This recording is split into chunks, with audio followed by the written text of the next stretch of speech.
அன்பானவர்களுக்கு கோவிந்தராஜின் வணக்கங்கள். Creating and inclusive school, அனைவரையும் உள்ளடக்கிய பள்ளியை உருவாக்குதல் அப்படின்னு பிஎட் 2ஆம் ஆண்டு படிக்கக்கூடிய மாணவர்களுக்கு ஒரு சப்ஜெக்ட் இருக்குது. அந்த சப்ஜெக்டில் ஒவ்வொரு யூனிட்டையும் வாய்ஸ் ஓவர் கொடுக்கலாம் அப்படின்னு இருக்கேன். அதனுடைய முதல் படி தான் இந்த பதிவு. இந்த பதிவில் நம்ம முதல் யூனிட்டான அனைவரையும் உள்ளடக்கிய கல்வியின் கண்ணோட்டங்கள், பர்ஸ்பெக்டிவ்ஸ் இன் இன்க்ளூசிவ் ஸ்கூல் அப்படின்ற டாப்பிக்கை பார்க்கலாம். Unit number 1, perspectives in inclusive school. அதில் 1.1 emergence of inclusive education in India from the historical perspective. வரலாற்று கண்ணோட்டத்தில் இந்தியாவில் உள்ளடக்கிய கல்வியின் தோற்றம். இந்த வரலாற்று கண்ணோட்டத்தில் ஒருங்கிணைந்த கல்வின்னு சொல்கிற ஐஇடிசி திட்டம் 1974, கோத்தாரி கமிஷன் 1966, சுதந்திரத்திற்கு பிந்தைய காலகட்டத்தில் என்சிஆர்டி 2011, பாண்டே அவர்கள் 2006, இவை எல்லாமே முக்கியமான கமிஷன்ஸ். அவங்களுடைய ரிப்போர்ட்ஸ் எல்லாமே உள்ளடக்கிய கல்வின்னு சொல்கிற இன்க்ளூசிவ் எஜுகேஷனுக்கு இது ரொம்ப முக்கியமாக கருதப்படுகிறது. யுஇஇ அதனுடைய முக்கிய அம்சங்கள் அப்படின்னு பார்த்தா, 6லிருந்து 14 வயதுக்கு உட்பட்ட அனைத்து குழந்தைகளையும் அணுகுதல், அணுகிய பின்பு அவர்களை சேர்த்தல், சேர்த்தது பின்பு அவர்களை தக்க வைத்தல் அப்படின்னு 3 முக்கிய அம்சங்கள் உள்ளடக்கியது தான் யுஇஇ. ஐஇடிசி அது 2009, 10ஆம் ஆண்டில் 9 மற்றும் 10ஆம் வகுப்புகளில் உள்ள ஊனமுற்ற குழந்தைகளை உள்ளடக்கிய கல்விக்கு உதவி வழங்குவதற்காக ஐஇடிஎஸ்எஸ் அப்படின்னு திருத்தப்பட்டு பெயரிடப்பட்டது. வரலாற்று சுவடிகளில் பார்க்கும்பொழுது மராத்தா மற்றும் பாஷாக்கள், சீக்கிய ஆட்சியாளர்கள் ஊனமுற்றவர்களையும் ஏழைகளுக்கும் அவர்கள் தொண்டு நிறைய செஞ்சுருக்காங்க அப்படின்னு வரலாற்று பதிவுகள் இருக்கிறது. பார்வையற்றோருக்கான முதல் பள்ளி 1887 நிறுவப்பட்டது. 1888 பம்பாயில் காது கேளாதோருக்கான சிறப்பு கல்விக்கான முதல் பள்ளி நிறுவப்பட்டது. 1901ஆம் ஆண்டு மைசூரில் பார்வையற்றோர் மற்றும் காது கேளாதோருக்கான முதல் பள்ளி தொடங்கப்பட்டது. 1906ஆம் ஆண்டு the Emerson institute for the blind லாகூரில் முதல் அரசு பள்ளியாக திறக்கப்பட்டது. மன வளர்ச்சி குன்றியவர்களுக்கான முதல் இல்லம் பம்பாயில் 1941ஆம் ஆண்டு தொடங்கப்பட்டது.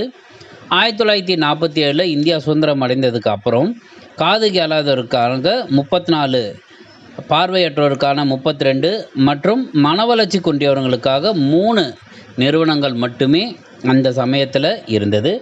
சுதந்திரத்துக்கு பிறகு பார்த்திங்கன்னா 1947 சுதந்திரம் அடைந்ததில் இருந்து இந்திய அரசு சிறப்பு கல்வியை சுற்றி எண்ணற்ற கொள்கையை உருவாக்கியது. பல்வேறு 5 ஆண்டு திட்டத்தில் பிடபிள்யூடின்னு சொல்கிற பர்சன் வித் டிசபிலிட்டிஸுக்காக பட்ஜெட் ஒதுக்கீடு செய்தார்கள். 1997 ஐஇடிசி ஊனமுற்ற குழந்தைகளின் ஒருங்கிணைந்த கல்விக்கு தொடங்கப்பட்டது. சிறப்பு பள்ளிகள் 1980களில் அருகருகே செயல்பட தொடங்கின. என்பிஇ 1986ஆம் ஆண்டு இந்த தேசிய கல்விக் கொள்கையை செயல் திட்டத்துடன் பின்பற்றப்பட்டு அதுக்கப்புறம் சிடபிள்யூடி அதாவது சில்ட்ரன் வித் டிசபிலிட்டிஸ் அப்படின்ற ஒரு கான்செப்ட் மூலமாக அதனுடைய வேகம் அதிகரித்தது. 1997 உள்ளடக்கிய கல்வின்னு சொல்கிற இன்க்ளூசிவ் எஜுகேஷன் மாவட்ட தொடக்க கல்வி திட்டத்தில் ஒரு முக்கிய அங்கமாக சேர்க்கப்பட்டது.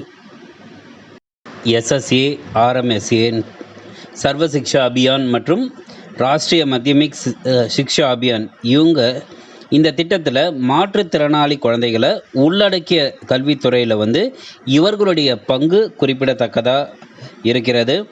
இந்த பார்வையற்றோருக்கான தேசிய நூலகம், ஊனமுற்றோருக்கான மத்திய பிரெய்லி அச்சகம், வேலைவாய்ப்பு பரிமாற்றம், இவைகள் எல்லாமே அரசாங்கம் உள்ளடக்கிய குழந்தை திறனை மேம்படுத்தி கொள்வதற்காக இவை எல்லாமே உருவாக்கப்பட்டது. அதுக்கப்புறம் நம்ம பார்த்திங்கன்னா டைம் லைனுன்னு சொல்கிறோம். டைம் லைன்னா ஒவ்வொரு வருஷமும் என்னென்ன நடந்தது அப்படின்றதுக்கான அந்த டைம் லைன், அதாவது கால வரிசையில் உள்ளடக்கிய கல்வியில் ஏற்பட்ட நிகழ்வுகள் நிறைய இருக்கிறது. அதில் முக்கியமானது மட்டும் நம்ம பார்க்கலாம். 1869 சர்ச் மிஷனரி சொசைட்டி அவங்க என்ன பண்ணுறாங்கன்னா, முதல் சிறப்பு பள்ளி தொடங்குறாங்க. அந்த முதல் சிறப்பு பள்ளியும் என்னென்னா பார்வையற்றோருக்கான சிறப்பு பள்ளியாக அது விளங்கியச்சு.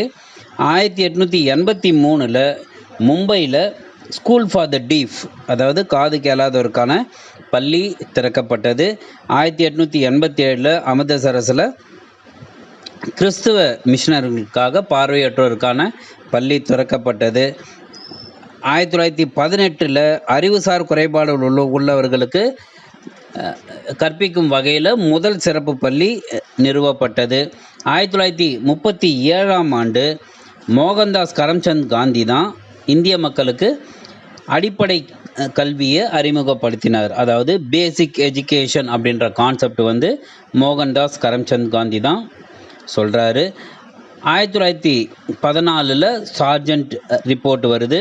இந்த sergeant report children with disabilities எல்லாருக்கும் என்டையர்லி மெயின் ஸ்ட்ரீம் எஜுகேஷன் அவங்களுக்கு கொடுக்கணும் அப்படின்ற கான்செப்டை கொண்டு வராங்க. 1950 இந்திய அரசியலமைப்பு அந்த சமயத்தில் அமுலுக்கு வந்தது. அங்கே 6லேருந்து 14 வயதுக்கு இடைப்பட்ட அனைத்து குழந்தைகளுக்கும் இலவச மற்றும் கட்டாய கல்விக்கு உத்தரவாதம் அங்கே அளிக்கிறது அப்படின்னு 1950 வந்த ஆர்டிக்கல் 45 அது சொல்லுது. 1960 கல்வி அமைச்சகம் சமூக நலத்துறையை உருவாக்கி இங்கே தான் என்னென்னா பலவீனமான மற்றும் பாதுகாக்கப்படக்கூடிய பிரிவுகளில் இந்த சிறப்பு பள்ளியை உருவாக்குவதற்கும் பராமரிப்பதற்கும் அரசு சாரா நிறுவனங்கள்னு சொல்கிற NGO அவங்களுக்கு மானியங்களை வழங்க தொடங்கியது 1960.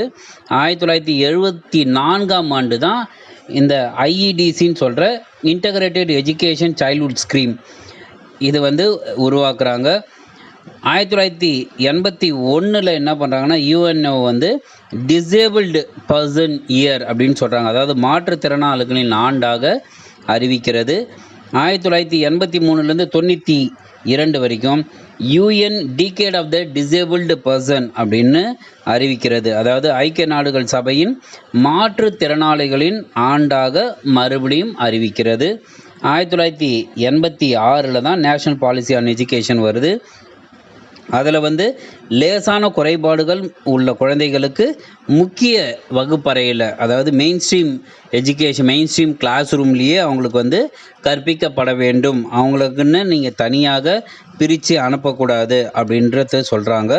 1995 2000 ஆண்டுக்குள்ளே அனைவருக்கும் கல்வி அப்படின்ற ஒரு இலக்கோட மாவட்ட தொடக்க கல்வி திட்டம், அதாவது DPEP உருவாக்கப்படுகிறது. 2008 1974 தொடங்கின IEDCக்கு பதிலாக செகண்ட் ஸ்டேஜ்னு சொல்கிற IEDSS அப்படின்ற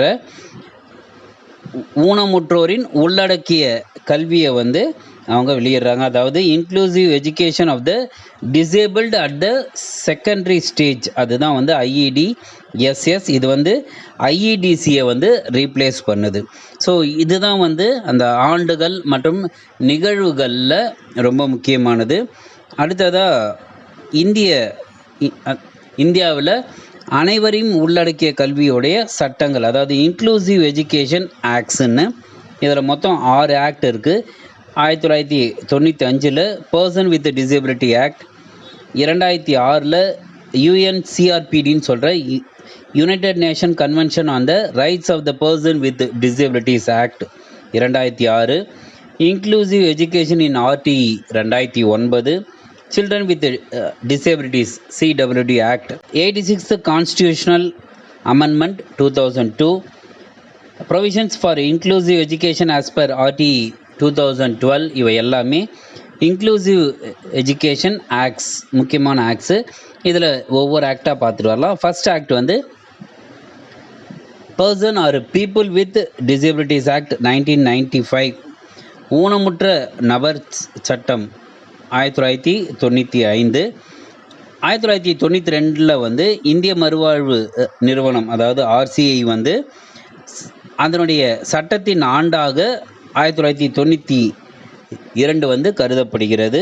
அதாவது the year 1992 was called as Year of the Rehabilitation Council of India Act 1992. அடுத்ததாக என்ன பண்ணுறாங்கன்னா, இங்கே வந்து செவரல் கேட்டகரிஸ் ஆஃப் டிசேபிலிட்டிஸ் அப்படின்னு ஒரு 7 கேட்டகரி டிசேபிலிட்டிஸ், அதாவது இயலாமையினுடைய 7 வகைகள் அப்படின்னு பட்டியலிடுறாங்க. அதில் ஃபஸ்ட்டு வந்து பிளைண்ட்னஸ், அதாவது குருட்டுத்தன்மை. அடுத்தது பார்வை குறைவு, அதாவது லோ விஷன்.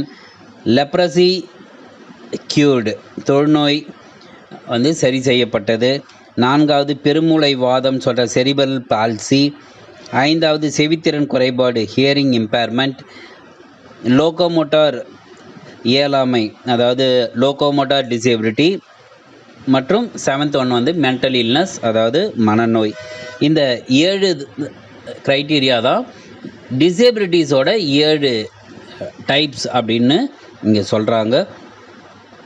அடுத்ததாக இந்த பிடிஏ பர்சன் வித் டிசேபிலிட்டி ஆக்ட்ஸோடைய 5ஆம் அத்தியாயத்தில் குறைபாடு உள்ளவர்களின் உரிமைகள் மற்றும் கல்வியில் வந்து கவனம் செலுத்தணும் அப்படின்னு சொல்கிறாங்க. அதே மாதிரி குறைபாடுகள் உள்ள குழந்தைகளுக்கு 18 வயது வரை இலவச மற்றும் பொருத்தமான சூழ்நிலையில் கல்வி அணுவதற்கான உரிமை உள்ளது அப்படின்னும் அந்த பிடிஏ ஆக்டில் சொல்ல வராங்க. இந்த பிடிஏ ஆக்டில் வந்து நாட்டின் அனைத்து பகுதிகளிலும் நகர்ப்புறம் மற்றும் கிராமப்புறங்களிலும் மாற்றுத்திறனாளி மாணவர்கள் யாராவது இருந்தாங்கன்னா அவர்களுக்கு இடமளிக்கும் மற்றும் அவர்கள் பள்ளியில் இருப்பதை உறுதி செய்யும் வசதிகளை மேற்கொள்ள வேண்டும் அல்லது கொண்டிருக்க வேண்டும் அப்படின்னு இந்த பிடிஏ ஆக்ட் சொல்லுது. அதே மாதிரி இந்த டிபிஇபி வந்து லேசான மற்றும் மிதமான குறைபாடுகள் உள்ள குழந்தைகளை சேர்ப்பதில் வந்து ரொம்ப கவனம் செலுத்த ஆரம்பிக்கிறாங்க. Because of PDA person with disability act. அடுத்ததாக second act, United nation convention on the rights of person with disabilities, UNCRPD 2006ஆம் ஆண்டு.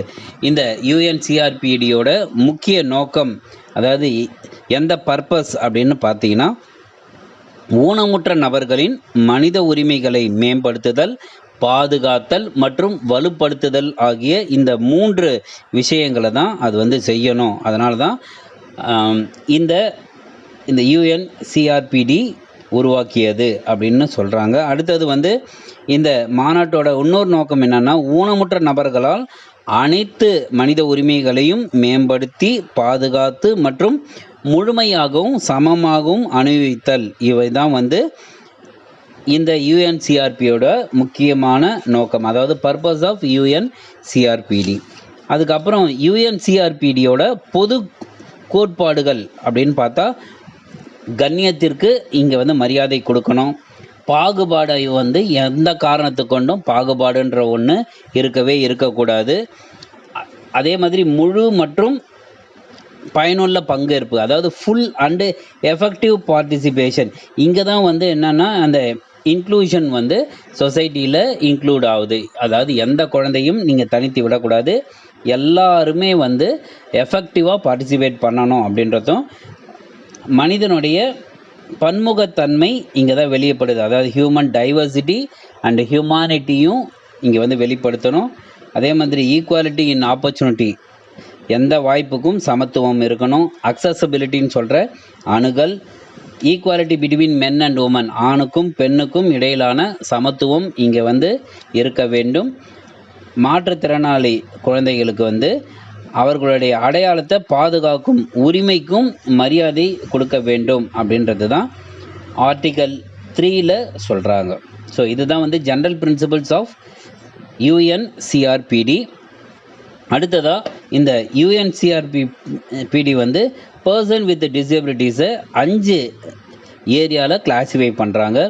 அந்த 5 ஏரியா என்னென்னா, தனிப்பட்ட தேவைகள் பர்சனல் நீட்ஸ், கல்வி மற்றும் தொழில் தேவைகள் எஜுகேஷனல் அண்ட் ஒகேஷ்னல் நீட்ஸ், சட்ட தேவைகள் லீகல் நீட்ஸ், உடல் தேவைகள் ஃபிசிக்கல் நீட்ஸ், நிர்வாக தேவைகள் அட்மினிஸ்ட்ரேட்டிவ் நீட்ஸ்ன்னு 5 நீட்ஸ் வந்து இந்த பர்சன் வித் டிசேபிலிட்டிஸ்க்கு தேவைப்படுகிறது. அப்போ பர்சனல் நீட்ஸில் வந்து உமன் வித் டிசேபிலிட்டிஸ், அதாவது குறைபாடு உள்ள பெண்களுக்கு அவங்களுக்கு வந்து அவங்களுடைய மேம்பாடு, முன்னேற்றம், அவங்களுக்கான அதிகாரம், மனித உரிமைகள், அடிப்படை சுதந்திரங்கள் இவை எல்லாமே முழுமையாக அனுபவிப்பதற்கு அவங்களுக்கு எல்லா நடவடிக்கையும் எடுக்க வேண்டும் அப்படின்றது தான் ஆர்டிகல் 6ல் சொல்கிறாங்க. ஆர்டிகல் 7ல் வந்து சில்ட்ரன் வித் டிசேபிலிட்டிஸ், குறைபாடுகள் உள்ள குழந்தைகளுக்கு வந்து சம அடிப்படையில் அவங்களுக்கு வந்து எல்லா உரிமையும் கிடைக்க வழிவகை செய்ய வேண்டும். அவங்களுடைய கருத்துக்களை சுதந்திரமாக வெளிப்படுத்துவதற்கான உரிமையும் உறுதி செய்ய வேண்டும் அப்படின்றது தான் ஆர்டிகல் 7ல் சொல்கிறாங்க. ஆர்டிகல் 8ல் வந்து அவேர்னஸ் ரைசிங். இந்த அவேர்னஸ் ரைசிங் வந்து எதன் மூலமாக பண்ணலான்னா, ஊடகங்கள், கல்வி முறைகள், பொது விழிப்புணர்வு பிரச்சாரங்கள், விழிப்புணர்வு பயிற்சி திட்டங்கள் இவை போல பயன்படுத்தி அனைவருக்கும் இந்த விழிப்புணர்வை ஏற்படுத்த வேண்டும் அப்படின்னு சொல்கிறது தான் ஆர்டிகல் நம்பர் 8. ஆர்டிகல் நம்பர் 9ல் அக்சசிபிலிட்டின்னு சொல்கிற அணுகல். இந்த அணுகலில் வரும்பொழுது தகவல் தொடர்பு மற்றும் தகவல் சேவைகள், போக்குவரத்து இவை எல்லாமே வந்து கட்டமைக்கப்பட்டு உறுதி செய்ய வேண்டும் அப்படின்னு சொல்கிறாங்க. ஆர்டிகல் 10ல் என்ன சொல்கிறாங்கன்னா, ரைட் டு லைஃப், அதாவது வாழ்வதற்கான உரிமையை அவங்களுக்கு ஏற்படுத்தி கொடுக்க வேண்டும். அது வந்து அவங்களுக்கு அதே உரிமை, அதாவது மற்றவர்களுக்கு என்ன உரிமை கொடுக்குறாங்களோ அதே உரிமையை அவர்களுக்கு கிடைக்கும்படியாக உறுதி செய்வதற்கு அனைத்து நடவடிக்கைகளும் எடுக்க வேண்டும் சொல்கிறது தான் ஆர்டிகல் 10. சிச்சுவேஷன்ஸ் ஆஃப் ரிஸ்க், அதாவது ஆபத்து சூழ்நிலைகள், ஏதாவது ஆயுத மோதல்களோ அல்லது இயற்கை பேரழிவுகளில் ஏற்பட்டுச்சுன்னா ஊனமுற்ற நபர்களுடைய பாதுகாக்க அனைத்து நடவடிக்கைகளும் எடுக்க வேண்டும் அப்படின்னு சொல்கிறது தான் ஆர்டிகல் நம்பர் 11. ஆர்டிகல் 17 வந்து என்ன சொல்கிறாங்கன்னா, protecting the integrity of the person, ஒரு நபரின் நேர்மையை வந்து பாதுகாத்தல். இது வந்து அவருடைய மனம் மற்றும் உடல் ஒருமைப்பாட்டை வந்து பாதுகாக்கிறதுக்கு உண்டான நடவடிக்கைகளை எடுத்தல் வேண்டும் சொல்கிறது தான் இது வந்து ஆர்டிகல் 17. ஆர்டிகல் 21 என்ன சொல்லுதுன்னா, இந்த கருத்து சுதந்திரம் அப்படின்ற ஒன்று, அதாவது freedom of expression and opinion and access to information, இந்த கருத்து மற்றும் தகவல்களை அணுகல். இது வந்து என்னென்னா, ஊனமுற்றவர்களுடைய எண்ணங்கள், நம்பிக்கைகள், அவர்களுடைய உணர்வுகளை புரிந்து கொண்டு அவர்கள் திறனை அனுபவிப்பதற்கு உத்தரவாதம் அவர்களுக்கு அளிக்கிறதுக்கு வழிவகை செய்ய வேண்டும் சொல்கிறது தான் ஆர்டிகல் 21. ரெஸ்பெக்ட் ஃபார் ப்ரைவேசி, அதாவது தனி உரிமைக்கு வந்து மரியாதை கொடுக்க வேண்டும். அதாவது மாற்றுத்திறனாளியுடைய தனி உரிமை வந்து மதிக்கப்பட்டு மற்றும் பாதுகாக்கப்பட வேண்டும். அதே மாதிரி வீடு மற்றும் குடும்பத்திற்கான மரியாதை, அரசியல் மற்றும் பொது வாழ்வில் அவங்க பங்கேற்பதற்கு, கலாச்சார வாழ்க்கை, பொழுதுபோக்கு, ஓய்வு மற்றும் விளையாட்டு ஆகியவற்றில் பங்கேற்பது, இவை எல்லாமே அவர்கள் வந்து சுதந்திரமாக செயல்படுவதற்கு வழிவகை செய்ய வேண்டும்னு சொல்கிறாங்க. அது ஒவ்வொரு ஆர்டிக்கலில் இருக்கிறது. அடுத்ததாக கல்வி மற்றும் தொழில் சேவைகள் என்னென்னு நம்ம பார்க்கணும். அதாவது எஜுகேஷ்னல் அண்ட் ஒகேஷ்னல் நீட்ஸ், இதில் அப்படியே மொத்தமாக பார்த்துட்டு வந்துடலாம். இதில் வந்து ஃபஸ்ட்டு கல்வி. அந்த கல்வியில் வந்து மாற்றுத்திறனாளிகளுக்கு உள்ளடக்கிய கல்வி மற்றும் வாழ்நாள் முழுவதும் கற்றல் செயல்முறைக்கு ஏற்றவாறு அவர்களுக்கு வழிவகை செய்ய வேண்டும். அதுக்கப்புறம் அவங்களுடைய உடல், மனம், சமூகம் மற்றும் தொழில், இந்த மாதிரி எல்லா அம்சங்கள்லேயும் அவர்களை சேர்க்கப்பட்டு அவர்கள் பங்கேற்க முடியும் அப்படின்றத தக்க நடவடிக்கை எடுத்து அவர்களை அதில் எல்லாமே பயன்பெற செய்ய வேண்டும். அவர்களுக்கான வேலை மற்றும் வேலைவாய்ப்பு வந்து தனியார் துறையிலையோ அல்லது அரசு துறையிலையோ அவர்களுடைய வேலைவாய்ப்பை மேம்படுத்துவதற்கும், பணியிடத்தில் அவர்களுக்கு நியாயமான இடவசதி வழங்கப்படுவதையும் உறுதி செய்ய வேண்டும். அதற்கான நடவடிக்கைகளை எடுக்க வேண்டும் அப்படின்னு சொல்கிறது தான் ஆர்டிக்கல் 24, 26 அண்ட் 27. லீகல் நீட்ஸ்ன்னு சொல்கிற சட்ட தேவைகள். இங்கேயும் வந்து equality and non discrimination, equal recognition before the law, access to justice, liberty and security of the person, இந்த மாதிரி இருக்கிறது. அதாவது சமத்துவம் மற்றும் பாகுபாடு இல்லாமல் மாற்றுத்திறனாளிகளை மற்றவர்கள் போல அவர்களுக்கும் உரிமை கொடுத்து அவர்கள் தங்குமிடங்களை கட்டாயமாக நல்லா இருக்கிற மாதிரி உறுதி செய்து நடவடிக்கைகளை எடுக்க வேண்டும். அதே மாதிரி மாற்றுத்திறனாளிகளுக்கான முடிவை எடுப்பதற்கும் சட்டப்பூர்வ திறன்களை பயன்படுத்துவதற்கும் உதவுவதற்கும் அரசுடைய கடமையில் ஒன்றாக இருக்கிறது அப்படின்றதும், அவங்களுக்கு மாற்றுத்திறனாளிகளுக்கு அனைத்து சட்ட நடவடிக்கைகளும் பங்கேற்க சமமான வாய்ப்பு இருக்கத்தை உறுதி செய்வதற்கான நடவடிக்கை எடுக்க வேண்டும். தனிநபருடைய சுதந்திரம் மற்றும் பாதுகாப்பு, இழிவான சிகிச்சை அல்லது தண்டனையிலிருந்து விடுதலை, சுரண்டல், வன்முறை, துஷ்பிரயோகம் இந்த மாதிரி ஏற்பட்டதுன்னா அவங்களுக்கு விடுதலை, இந்த மாதிரி அவர்களுடைய தேவையை இங்கே அதாவது லீகல் நீட்ஸை பூர்த்தி செய்வதற்கான நடவடிக்கைகளை எடுக்க வேண்டும். அடுத்ததாக ஃபிசிக்கல் நீட்ஸ், உடல் தேவைகள். இந்த ஃபிசிக்கல் நீட்ஸில் பொறுத்த வரைக்கும் உடல் நலம் ரொம்ப முக்கியமானது.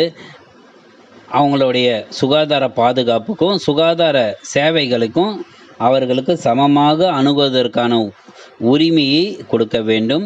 அதே மாதிரி சுகாதார பராமரிப்பும் அவங்களுக்கு சரியாக செய்து கொடுக்க வேண்டும். அடுத்ததாக அட்மினிஸ்ட்ரேட்டிவ் நீட்ஸ், அதாவது நிர்வாக தேவைகள்.